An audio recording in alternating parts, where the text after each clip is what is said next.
Hello everyone, welcome to magnet brains. मैं रिया चौहान, आपकी दोस्त और होस्ट फॉर सोशल साइंस। आज आपके लिए लेकर आई हूँ चैप्टर नंबर 5 के मोस्ट इंपॉर्टेंट क्वेश्चन।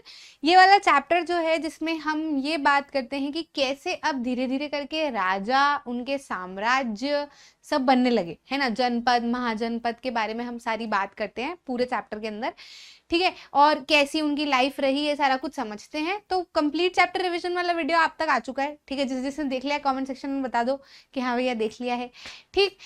वीडियो आ गया है, देख लिया होगा, समझ लिया होगा, माइंड मैपिंग कर ली होंगी। छोटे छोटे चैप्टर है, इजी चैप्टर है। मोस्ट इंपॉर्टेंट क्वेश्चन हम कर लेते हैं। ये कुछ ऐसे क्वेश्चन है जिससे आपको हर टॉपिक की डिटेलिंग हो जाएगी, है ना। और ये ऐसे क्वेश्चन भी है जो कहीं ना कहीं एग्जाम्स में आ चुके हैं। मैं आंसर्स में कहीं भी आपको हिंट नहीं दूंगी, है ना, कि इस तरीके से या ऐसे आप लिख सकते हो, ये लाइन जोड़ लेना, नहीं। पूरा का पूरा आंसर हमने फ्रेम किया हुआ है, क्वेश्चंस आपके सामने फ्रेम किए हुए। हालांकि मैं आपको ये जरूर सिखाऊंगी कि ये आंसर आया कहाँ से, ये पॉइंट्स आए कहाँ से, ऐसे पॉइंट्स लिखना आएगा कैसे, ठीक है। तो आप कंप्लीटली पूरी तरीके से आंसर को छाप सकते हो, लेकिन उसके पहले आपको मेरे साथ साथ हर क्वेश्चन में समझना पड़ेगा कि ये आंसर लाया कहाँ से गया है, ये पॉइंट्स अगर यहाँ लिखे हैं तो क्यों लिखे, ठीक है। कोशिश करना साथ साथ में लिखते चलो। जितना साथ साथ में लिखते चलोगे उतने अच्छे से चीजें समझ आएगी, क्योंकि हाथ और दिमाग का कोऑर्डिनेशन अगर रहता है तो फिर डिस्ट्रैक्ट नहीं होते। मुश्किल से 15 मिनट लगेंगे और कुछ 10-1 के अराउंड क्वेश्चन आपके कंप्लीट हो जाएंगे, और इन्हीं 10 क्वेश्चन में पूरा चैप्टर ही सम अप हम कर लेंगे, ठीक है। हर क्वेश्चन के साथ में जो भी रेलिवेंट कहानी है वो भी मैं आपको सुनाती रहूंगी। चलो शुरू करते हैं। What was the problems with varnas classified by priest. सबसे पहले क्या करना है, क्वेश्चन को पढ़ते से हिंदी में कन्वर्ट करना है।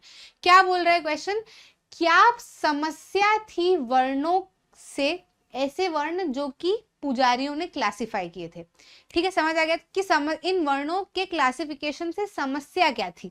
तो चलो पहुंच जाते हैं अपने चैप्टर पे, क्योंकि जब भी हम एग्जाम में आंसर लिख रहे होते हैं तो हमारा दिमाग जाता है कि आंसर कहाँ है, कौन से पेज पे है, कहाँ पे मैंने पढ़ा था, ऐसा दिमाग जाता है। चलो थोड़ा सा खंगाल लेते हैं। तो वर्णास करके एक डब्बा बना हुआ है आपके एनसीईआरटी में, आपके चैप्टर में दूसरे या तीसरे पेज पे, ठीक है। वो वर्णास करके डब्बा बना हुआ है, उसके कहीं ना कहीं आखिरी में ऐसा लिखा है कि वर्णों से प्रॉब्लम ये थी कि कुछ लोग कुछ जैसे वर्णों में ये बताया गया था ना कि ब्राह्मण सबसे ऊपर है, क्षत्रिय उसके बाद में, फिर वैश्य, फिर शूद्र। तो और प्रीस्ट ने ये भी बोला था, पुजारियों ने ये भी बोला था कि जो मतलब इनके इनके परिवार में जो जो जन्म लेता रहेगा वो उनके कुल का होता जाएगा, है ना। शूद्रों में जन्म लिया है तो शूद्र, है ना। वैश्य में जन्म लिया है तो वैश्य, क्षत्रिय में जन्म लिया है तो अपने आप क्षत्रिय, ब्राह्मण में जन्म लिया है तो अपने आप ब्राह्मण। तो इससे प्रॉब्लम क्या हुई, कुछ किंग्स का ऐसा मानना था कि वो तो प्रीस्ट से ऊपर है क्योंकि वो सबको प्रोटेक्ट कर रहे हैं, तो ब्राह्मण को सबसे टॉप पे क्यों रखा, क्षत्रिय को सबसे टॉप पे रखो, ऐसा उनका मानना था। कुछ लोगों का ऐसा मानना था कि बर्थ के बेसिस पे हम कैसे डिसाइड कर सकते हैं कि कौन किस वर्ण को बिलोंग करेगा।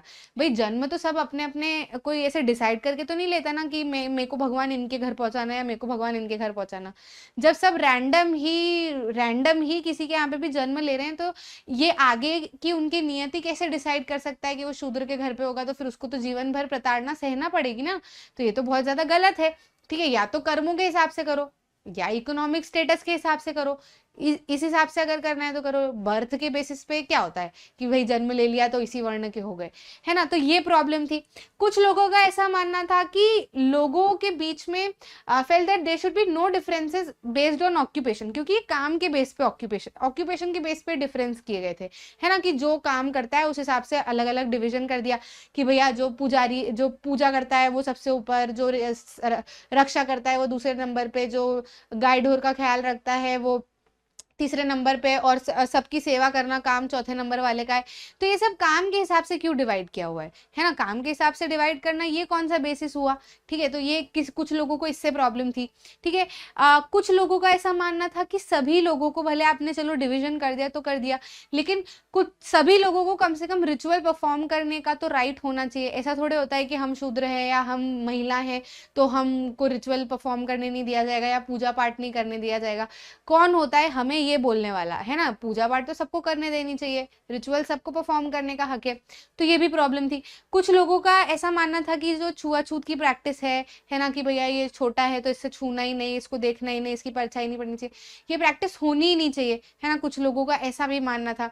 इवन जो नॉर्थ ईस्ट के स्टेट है, नॉर्थ मतलब ऊपर, ईस्ट मतलब इधर वाला, मतलब वो जो अपना म्यांमार, नेपाल, इसके इधर वाला जो हिस्सा है पूरा, तो ये इन लोगों का ऐसा मानना था कि इकोनॉमिक डिफरेंसेस होने ही नहीं चाहिए। यहाँ पे इकोनॉमिक डिफरेंसेस इतने शार्प थे भी नहीं, मतलब ऑलमोस्ट लोग जो है वो सेम ही काम कर रहे थे, तो इन लोगों के बीच में डिफरेंसेस थे ही नहीं, है ना। तो और यहाँ वाले एरिया में जो पुजारी है उनका इन्फ्लुएंस भी बहुत ज्यादा कम था, लोग सारे मिलजुल के रहते थे, तो यहाँ पे वो डिफरेंसेस हमको देखने को मिले ही नहीं। तो अगर ये पूछा जाए कि वर्णों के डिविजन से प्रॉब्लम क्या है या वर्णों के डिविजन से परेशानी क्या है, तो आप ये बिल्कुल लिख सकते हो कि भैया क्षत्रिय का ऐसा मानना था, कुछ लोगों का ऐसा मानना था, कुछ लोगों का ऐसा मानना था, तो ये सारी प्रॉब्लम इस डिवीजन से देखने को मिली। तो बस यही पॉइंट लिखोगे। जब आपने क्वेश्चन को हिंदी में कन्वर्ट कर लिया तो आपको अपने आप समझ आ जाएगा कि यहाँ पे क्या लिखना है। आपने हिंदी में कन्वर्ट किया, क्वेश्चन ने बोला कि वर्णों से समस्या क्या है, वर्णों के क्लासिफिकेशन से समस्या क्या है, तो आप समस्या लिखोगे, है ना। अब अगर आप हिंदी में इसको कन्वर्ट नहीं करते, सीधे ये देखते कि वर्ण वर्ण का कुछ लिखा हुआ है, तो आप पगलों जैसे वो वर्ण भी बताने लग जाते कि 4 वर्ण हैं और इसका काम ये है, इसका काम ये है। वो सब हमको यहाँ बताने की जरूरत नहीं है ना, हमको तो समस्या बताने की जरूरत है, तो हमने समस्या बताई, हमारा आंसर सम अप हो जाएगा। ठीक है, तो एक्स्ट्रा नहीं लिखना कभी भी आंसर में, जितना जरूरी है उतना ही लिखना। वो कब आएगा, जब आप क्वेश्चन को हिंदी में कन्वर्ट करोगे, तो आपको पता चलेगा कि लिखना क्या है। ठीक है, क्लियर है कि नहीं। चलो अगले क्वेश्चन पे आ जाते हैं। Make a list of all those who would be present at the sacrifice. Hindi में कन्वर्ट करते हैं, लिस्ट बनाओ और बताओ कि जो सेक्रीफाइस होता था, सेक्रीफाइस क्या, वो जो अश्वमेध यज्ञ वगैरह होते थे, उनमें कौन लोग प्रेजेंट रह सकते थे, कौन लोग आते थे, उनकी लिस्ट बनानी है। तो हमने सबसे पहले शुरुआत वाला paragraph he, how do man became rulers करके जो अपना पैराग्राफ है सबसे पहला वाला इसी चैप्टर में, उसके कुछ आखिरी या फिर दूसरे पेज में लिखा हुआ है ना, और आखिरी में भी लिखा हुआ है कि कौन कौन आता था यज्ञ में। तो यज्ञ में जो मेन लीड होता था करीब वो राजा होता था, है ना। तो राजा रहता था जो कि सेक्रीफाइस को परफॉर्म करता था। स्पेशली ट्रेंड प्रीस्ट पुजारी हुआ करते थे, है ना। चैरिटियर होता था, जो सारथी रथ जो चलाता था वो होता था, ठीक है, जो राजा का कंपेनियन होता था। साथ ही में राजा के रिलेटिव होते थे, वाइफ और उनके बेटे तो होते ही होते थे। ठीक है, जो छोटे मोटे राजा थे उनको भी स्पेक्टेटर के तौर पे बुलाया जाता था।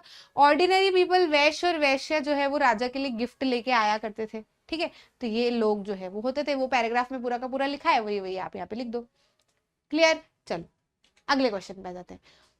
What were the 4 varnas of the later Vedic period?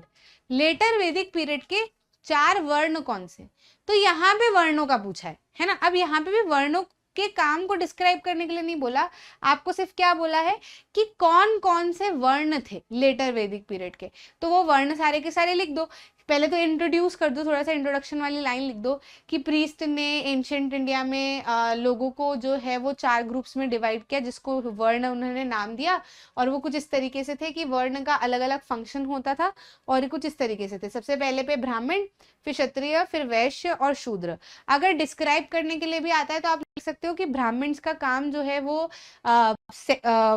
यज्ञ हवन करना था। ठीक है, साथ ही साथ में जो क्षत्रिय थे उनका काम जो है वो रक्षा करना था, वॉर लड़ना था, बैटल्स लड़ना था। वैश्यों का काम जो है वो कैटल्स का ध्यान रखना था, है ना, और ऑक्यूपेशन वगैरह करना था। शूद्र का काम जो है वो इन सबकी सेवा करना था। ठीक है, तो ये इस तरीके से कहीं ना कहीं लिखा हुआ है वर्णों का, तो वो आप यहाँ पे बता सकते हो। क्लियर। चलो आगे बढ़ते हैं।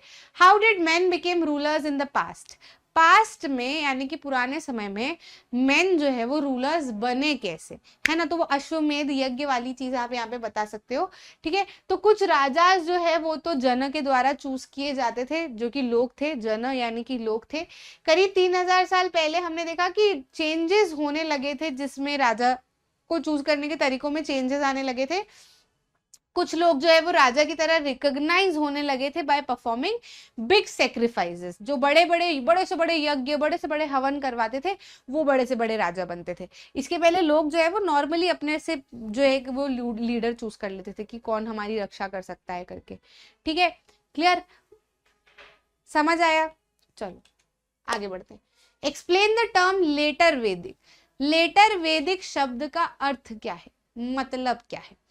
तो चलो, इसके पहले वाले चैप्टर में हमने जो बात की थी उसमें हमने ऋग्वेद की बात की थी। उस समय को हमने बोला वैदिक पीरियड, ठीक है, जिसमें वेद लिखे गए, सबसे पहले वेद के लिखने की शुरुआत हुई।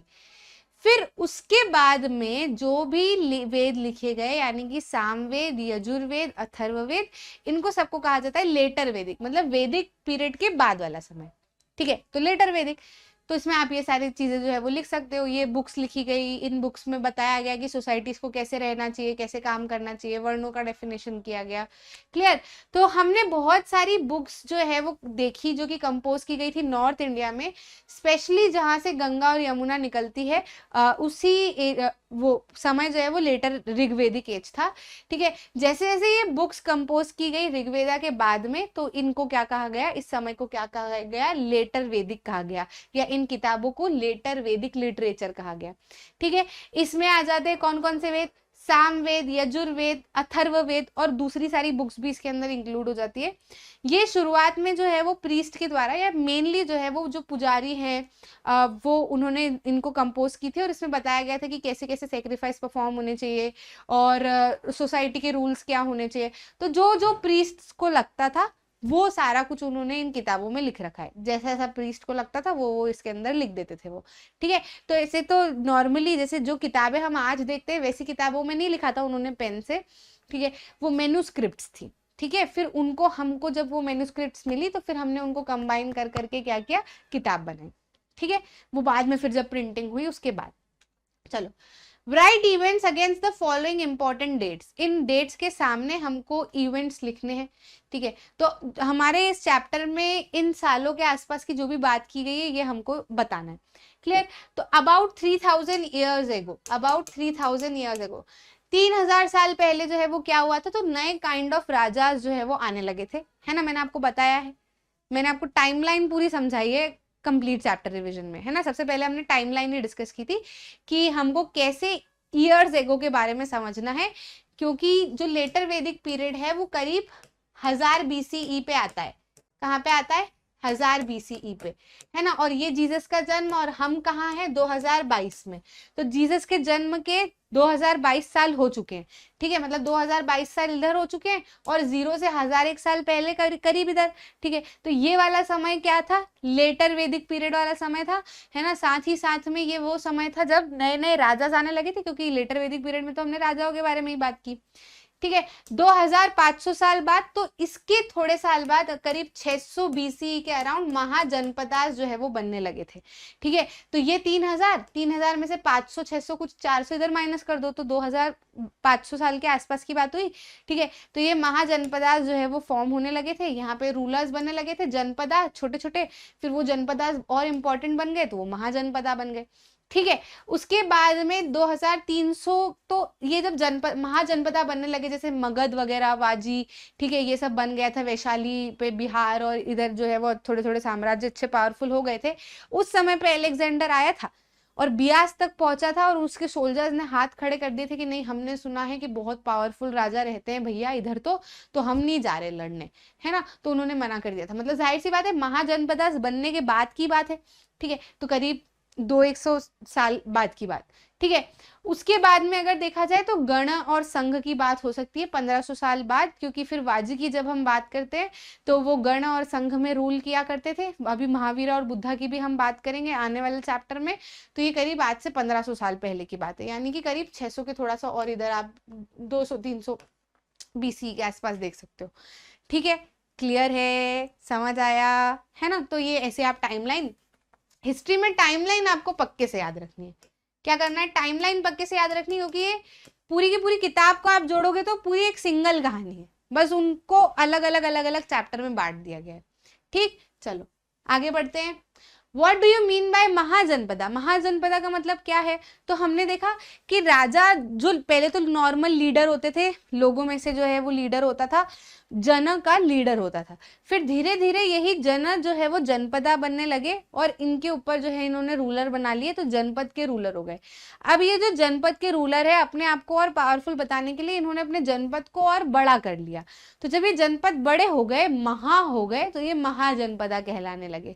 ठीक है, तो महाजनपदा को क्या बोल सकता है? Some janapada gain control over large areas and became mahajanapada, है ना। तो जब ये जनपद बड़े बड़े हो गए, एरिया इन्होंने बढ़ा लिया, रूल इन्होंने अपना बढ़ा लिया, तो ये महाजनपद कहलाने लगे। ठीक है, चलो आगे बात करें। What was the use of painted grey ware? Painted grey ware की बात होती है कि इस समय पे हमको पेंटेड ग्रेवेयर भी मिले, है ना। इसमें लोग जो है वो सामान वगैरह यूज किया करते थे, रखा करते थे। तो ये पेंटेड ग्रेवेयर का यूज क्या है? ये स्पेशल ओकेजन में यूज किया जाता था, स्पेशल फूड सर्व करने के लिए।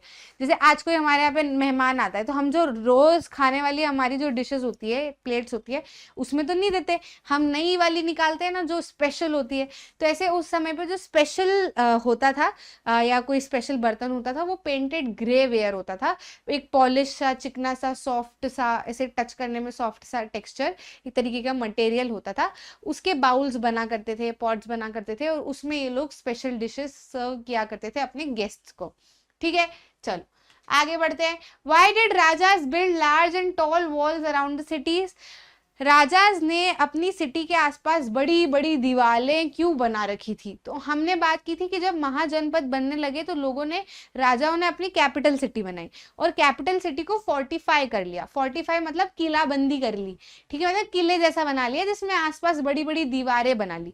तो इसका कारण क्या था? इसके दो कारण हमने देखे।